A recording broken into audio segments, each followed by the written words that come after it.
we are at the end almost, which is really exciting to say because, yeah, I'm still tired and I still don't like this show. Hawkeye, episode 5, the penultimate episode that should literally be the climax of the show.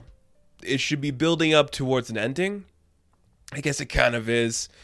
But, oh man, I just can't enjoy what is being presented to us because it's poorly written, poorly acted, poorly edited, poorly paced.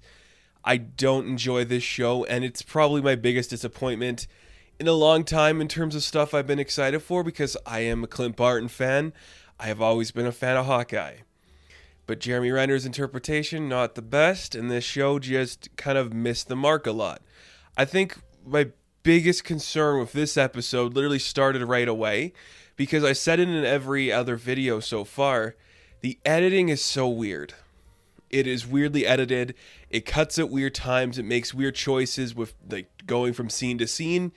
But I think the weirdest choice starts at the beginning because it starts with the stuff with Yelena in the flashback to when she got blipped. Then it cuts to the Marvel Studios title sequence.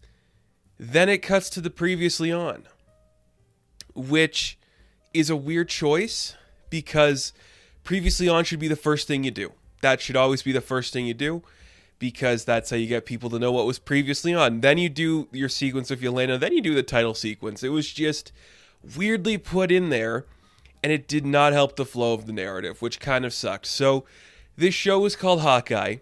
Clint does take a backseat for most of this. He has like maybe 2 major scenes. One where he's talking to Natasha, like, I miss you. I need your help right now. I need your guidance. The best acting Jeremy Renner has done on this show is in that scene. And it's because he is not talking to a single character in the vicinity of the show. He's just talking to himself, probably where he was his most comfortable. And again, I don't want to talk shit about Jeremy Renner, but man, does he look bored. I know I say that every time, but he just looks so bored, and that is so frustrating because, dude, you got Haley Steinfeld, you got Alekwa Cox, and you got Florence Pugh to act alongside. They're only going to make you look better, but somehow you found your time to look so bored, uninterested, and basic that you just come across as arrogant and a prick. I don't get it. So that sucks. That's like his one major scene at the beginning. Then towards the end of the episode, he gets another major scene where he talks to his wife on the phone again. 5 episodes in, they have not shared a scene. Linda Carlini has not been on screen with any other character except the kids in one scene. It's weird. He's like, babe, I think I'm going to have to go all in on this one. So it's all coming head to head to this moment. And it is kind of cool, I suppose, the way Clint's like, I got to be Ronin again to prove something to Maya. And when he puts it on, they have a fight scene in a parking garage. And holy crap, did that fight scene looks so CW, it hurts. It's all these stuff that makes a CW cheap and easy to produce. It's just dimly lit, leathery suits with people that could easily be replaced with stunt people, and basic action. And I'm like, really? Did the pandemic hurt us this much that we couldn't put more time into our fight choreography or in terms of just like our set design? Because it's just a back alley. We put cars in it. It doesn't look fun. It doesn't look good. And I'm just very let down by what we actually saw. That's pretty much all Clint does in this. He has like his moment where he tells Maya, like, come for me again, you're going to get the full wrath of me. And if you come for my family, I'm going to kill you. And he's like, maybe your dad was killed by somebody else or somebody put a hit out for him. That's pretty much all Clint does. Oh, what a weird show. I don't understand it. I just can't wrap my head around the choices that it's made because it is so fast. And I'm not too familiar with, is it Bert and Bertie or Bird and Bertie? I'm not too familiar with their work. They directed the latter half of these episodes. They've just, oh man, nothing really happens. And I think my biggest criticism, I have a lot actually, but I think one of my biggest criticisms is this isn't a real story. It is literally just filler. And it feels like filler. It's like, okay, we have to set up Maya Lopez. So here she is in this. Oh, we have to get Kate Bishop in here. So here she is. Oh, we have to introduce a new kind of potential villain to her. Here's Swordsman. Here's the Tracksuit Mafia. Here's the Kingpin. We'll get to him in a bit here. We have to introduce Yelena in this larger world, so here we'll throw her into here somehow.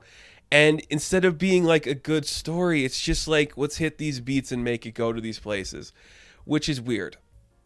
And it doesn't work well. So Yelena does get a flashback. She was blipped trying to free a Black Widow. She comes back. The Widow's happy. It's a good scene. And then later on in the episode, when we see Yelena, oh man, is the acting creative. It's hard for me to like really get into an actor's portrayal or performance, considering I myself am not an actor, but as somebody who does, review acting, she like almost feels like she's doing a parody of the character she did in Black Widow. It's like, we're going to up the enunciation on some of the words to the point where it sounds super fake and artificial as opposed to naturalistic like we saw in the movie. Either she forgot how to do the voice, or she's playing it up for Kate, which I think you could read that to being part of her character. It was weird. That sequence with Kate and Yelena having the conversation over macaroni and sriracha, it's funny in a sense where like you see like these women are the same age IRL, but Yelena seems like she's incredibly smarter and tougher than Kate. And there's some fun chemistry there that I have no doubt we're going to see explored more, because for some reason we're really pushing the Widow and Hawkeye relationship in these things, which I get it. I mean, it exists, but couldn't be Mockingbird, I guess. I'm just so disappointed in everything we've seen with MCU Hawkeye. I just wish there was more stuff that came from it better. So the sequence was fun between the two of them, Yelena and Kate. It's two young actresses who are talented, having a good conversation. My one complaint is they do kind of repeat some of the dialogue they are saying. It's just worded differently. And that's not something I know a lot of people are going to pick up on. I notice it because I do write, and I notice when you're like, oh, this is very repetitive. Like, if you say this line here, you don't necessarily need to say a reiteration of that here. And when you are somebody who kind of hones in on that kind of side of, like, especially in storytelling, you notice it. So they kind of say a lot of lines like, Clint does bad things. You don't truly know Clint. How do you understand Clint? Can somebody be a hero for all the bad stuff they've done? They repeat that theme about 3 different times in this maybe 7-minute conversation, which is weird, and it doesn't really help the flow of anything. So, like, not much happens. We see that Girls has the suits made that they're all going to get at the end of the show. Cool. Like, it was coming. Every single one of these Marvel shows ends with a character getting a suit at the end. It's literally just set up to the next thing. And cool, man. Jacques gets arrested, which I guess wraps up his storyline, unless that's the post-credit scene. What a waste of the character. I get it, he's probably going to appear later down the line, but he did nothing. He has done nothing and just didn't accomplish a thing. So, that's fun, I guess. Just really weird. And I don't know, man. I'm just glad it's almost done, because I think the next one we're supposedly getting is Moon Knight, and that's going to be a really hardcore discussion for me, because I have a lot more to say on that, good or bad. But this is just a letdown, and it's just infuriating that it's just hasn't caught its stride this far into the game. And I'm just very let down by it. And I know that I think the creative teams behind the scenes said, we're not working on Echo. Good. I do not need to see you touch that, because Allegra Cox is definitely getting better as these episodes progress. I feel like she really clicked into the character. I don't know the order they filmed everything in. I imagine they filmed this first because we saw the set photos of her in this costume first, but it's the best she's done yet. I like this girl. She's doing great. I could definitely see her holding her own as a lead, so that's really fun to see. Just a really weirdly paced show with not a lot of stuff going on, but there is like a big thing at the end. A big thing, Yelena is spying on somebody who hired her to track down Clint. Who is this person? Who's this big mysterious person that's working in the sidelines that's doing everything? Well, we pretty much known from behind the scenes, from leaked theories and confirmations, from the actor himself liking posts and posting stuff and just being himself. The big bad of this show of Hawkeye is Vincent D'Onofrio reprising his role as Wilson Fisk, the Kingpin, which I'm fine with. I am seriously fine with. That is a good idea. He's a cool character. If we're taking this, if this story is set entirely in New York City, it should be Wilson Fisk, because that's all he would do. He'd be the biggest bad there. I think what bothers me is that Clint is just so afraid of this guy. Like, first off, it's kind of interesting that a guy you're afraid of is somebody we've never met before or had any inclination of in this universe before.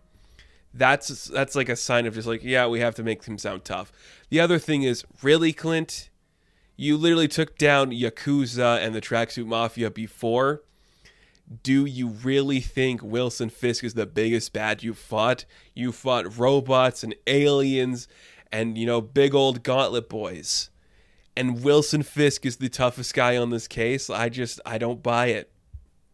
I don't buy it. And it looks fine. Just a little small teaser of him talking to Eleanor. Of course, Eleanor was shady. We knew that. She had to have been. What else would her character have done other than be like the voice to tell Kate, don't get involved in this because your mom's doing bad shit. But now Kate knows her mom's bad, which also leads to the thing, Grills and Kate and probably Yelena even, maybe Maya, they're all going to come to House Barton, or, the Bartons are going to come to New York, or they're going to have a fun Christmas dinner, and cool. And I could definitely see the end scene being Clint and his daughter passing on the role of Hawkeye to Kate, which is fine. Cool. I'm just ready to move on now. And it's just such a weirdly edited, I just can't with this. I'm at my limit with it. I just think it's time to move on. You've proven this isn't a real story. It's filler. It's time between stuff. There's no reason for it to be at Christmas. There's no reason for half the characters to be in this then just to remind us that they're getting their own show, or that we need to rebrand Hawkeye. And I think this is a lot of bad stuff. So I still think we could see Jeremy Renner leading the Thunderbolts team with Yelena, but I really hope not, because he looks so tired and bored. He's sleepwalking through all of this, and it's really bad. So, Hawkeye Episode 5. Not any better than the first 4. Now, thank you guys so much for watching this review. Even if you don't agree with me, I appreciate the support. Be sure to like and subscribe to the channel. As always, you can check me out on Instagram, TikTok, and Twitter. And I will catch you in the next one. Have fun. Stay safe. Good luck.